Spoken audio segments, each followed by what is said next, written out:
আসসালামু আলাইকুম। অসংখ্য ধন্যবাদ ভাইজান, আপনাকে অসংখ্য ধন্যবাদ যে আপনি কথা বলার সুযোগ করে দিলেন। তো ভাইজান, সর্বপ্রথমে জানতে চাচ্ছি আপনি কেমন আছেন? ভালো। যাক, আল্লাহ পাক আপনাকে ভালো রেখেছে। তো ভাইজান, আপনার নামটা জানতে পারি? মোহাম্মদ আব্দুর রাজ্জাক। সুন্দর একটি নাম আপনার, চমৎকার একটি নাম আপনার। তবে একটি কথা বলতে আমি বাধ্য হচ্ছি, সেটা হচ্ছে আপনার নাম শুনে এবং আপনাকে সামনাসামনি দেখে যেটা বোঝা যাচ্ছে, আপনি প্রচণ্ড একটি সাহসী মানুষ। সত্যি ভাইজান, আপনি যে প্রচণ্ড একটি সাহসী মানুষ, সেটা কিন্তু আপনাকে দেখেই বোঝা যাচ্ছে।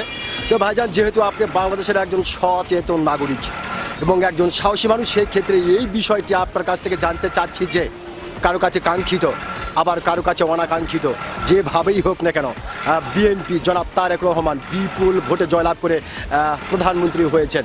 তো এই খুশিতে জনাব তারেক রহমান যদি আপনাকে একটা অফার করে যে আপনি যা চাইবেন বিএনপির পক্ষ থেকে তাই দেওয়া হবে, তবে আপনি যে চাইবেন এই চাওয়াটি যেন আপনি, আমি সহ বাংলাদেশের সমস্ত মানুষের উপকার হয়, তাহলে আপনি কি চাইবেন? ভালো উপকার করা তো ভালো। জি, তাহলে আপনি কি চাইবেন? হ্যাঁ, না কি আর চাবো, রাস্তাঘাট কাজ করবে,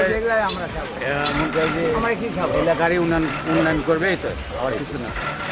মানে ব্যক্তিগতভাবে কোনো চাওয়ার কিছু নাই, তবে রাস্তাঘাট এবং এলাকার উন্নয়ন করবে, এটাই চাচ্ছেন। অসংখ্য ধন্যবাদ ভাইজান, আপনাকে অসংখ্য ধন্যবাদ। আপনি অত্যন্ত গুরুত্বপূর্ণ একটি কথা বলেছেন। আপনি বলেছেন আমার ব্যক্তিগতভাবে কোনো চাওয়া পাওয়া নেই, তবে এলাকার যাতে উন্নয়ন হন। ধন্যবাদ আপনাকে।